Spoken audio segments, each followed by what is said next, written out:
Olá, vamos para a nossa sexta pergunta. E aí, essa é a pergunta que eu vou chamar de pergunta de ouro. Por quê? Porque foi a partir dessa pergunta que os estudantes do quinto período lá da UFAM resolveram me mandar a mensagem pedindo ajuda.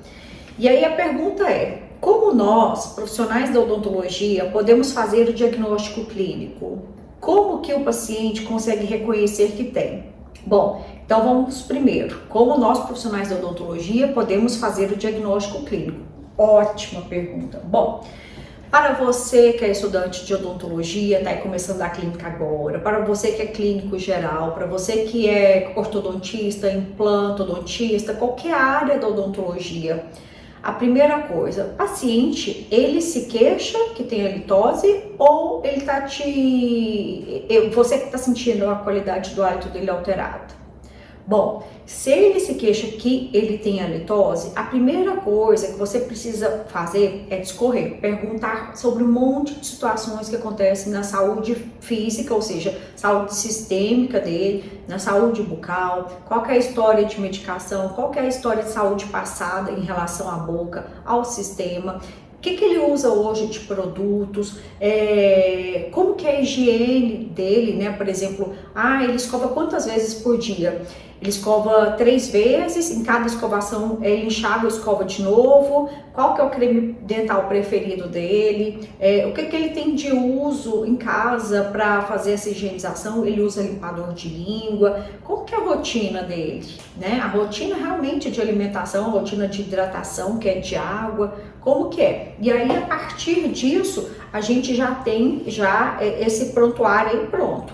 Depois a gente, por exemplo, assim, eu quero saber se o hálito dele tá realmente incomodando. Gente, para você que está começando, é claro que eu sei que você é profissional de saúde ou acadêmico de odontologia, né, ou de medicina, seja a área da saúde que for.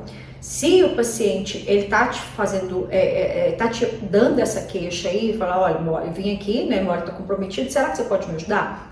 E aí, como é que você vai fazer?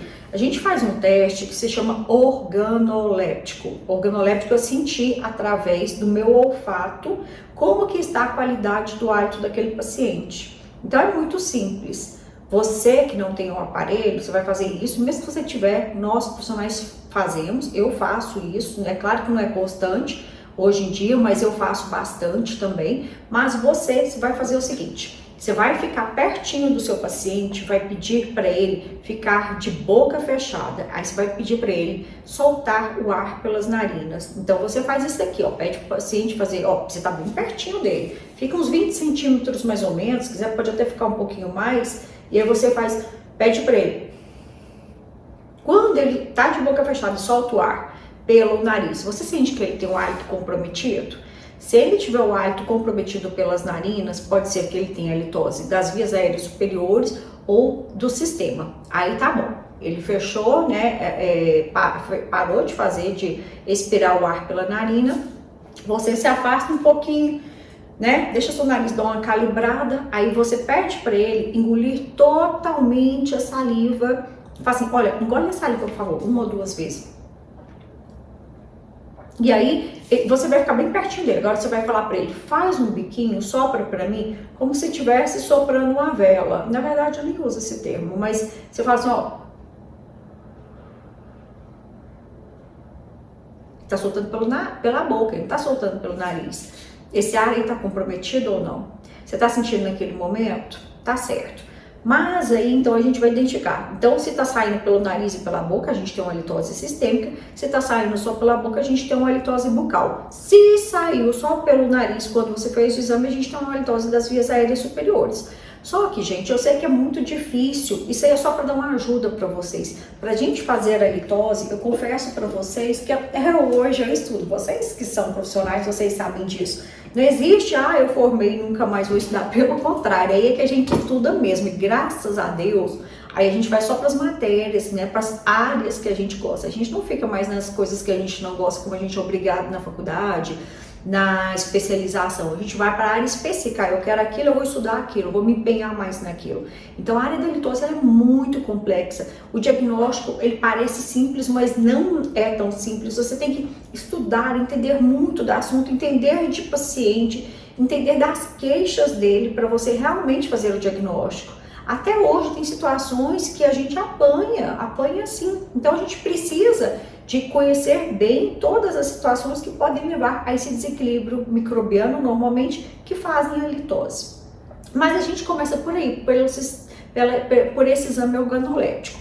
E depois eu vou levar meu paciente para a cadeira e fazer um excelente exame clínico. Karine, excelente exame clínico, o que compreende? Compreende tudo aquilo que você aprendeu lá na semiologia, ou seja, você vai realmente conhecer como que é a cavidade bucal do seu paciente. Não é aquele negócio, só olhei dente, não.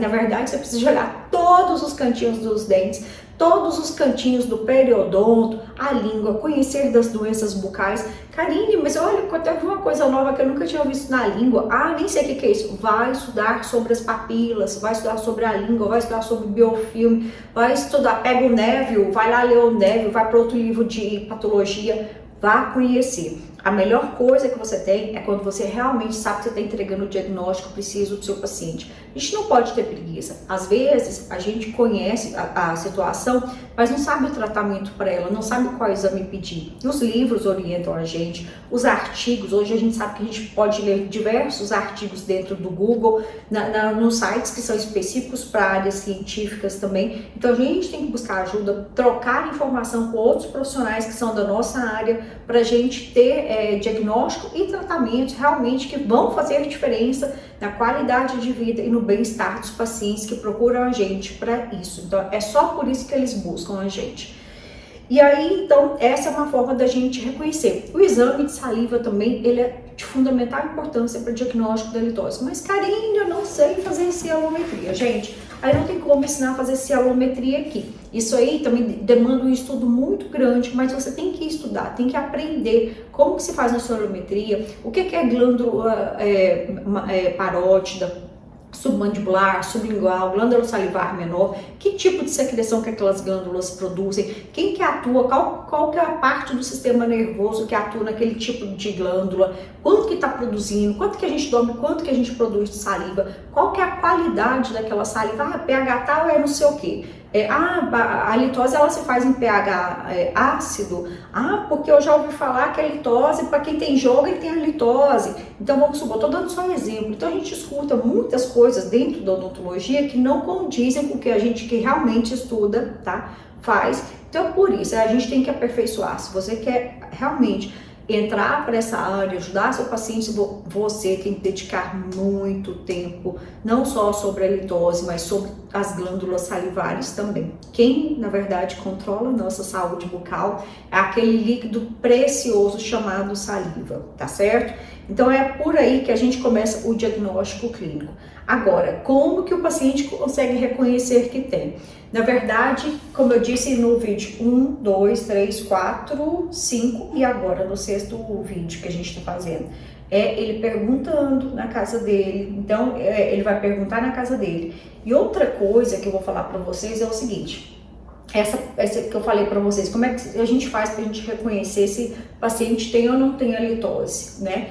Na verdade, muitas vezes a gente está vendo a situação, o paciente pode ser que ele não tenha litose contínua, que é aquela que fica durante todo o tempo. Então, muitas vezes ele vai chegar naquele momento, você não sente que o hálito dele está alterado, porque realmente não está. Eu que tenho monitor aqui, o oral croma, eu faço exame, ou a Limiter também tem, a gente faz exame, nenhum dos dois detectam naquele momento, eu também não detectei. Então, assim, não é porque ele não tem a litose agora que ele não vai apresentar. Eu já tive casos de paciente que durante tratamento, durante todo um tempo ele esteve bom, de repente um dia um determinado gás, nossa, tá lá em cima e eu tô sentindo também aquilo. Então, assim, a gente tem que fazer acompanhamento de consulta, de tratamento, tem que entender, tá? Então, não é porque o paciente, por exemplo, a pressão dele não está elevada agora, que ele não tem pressão alta. Ele pode estar super bem, está controlado com medicação ou controlado emocionalmente, a pressão dele está estabilizada. Então, a mesma coisa acontece com a questão da saliva, com a questão do hálito, com toda a nossa questão hormonal. Então, saúde é saúde. Saúde, ela nunca é estática, ela é sempre dinâmica, tá bom? Tá lá movimentando o tempo inteiro. Então, ótima pergunta, parabéns a vocês que são do 5º período da UFAM e parabéns também a você que é profissional da área da saúde, que está aí buscando informação, a você que é paciente, que também ficou aí escutando eu falar para os meus colegas da área da saúde, como que a gente faz para levar essa questão do diagnóstico clínico através do profissional e como que o paciente reconhece que se tem ou se não tem a litose, tá bom? Então agora eu passo para o 7º vídeo. Um beijo grande para vocês e até o 7º.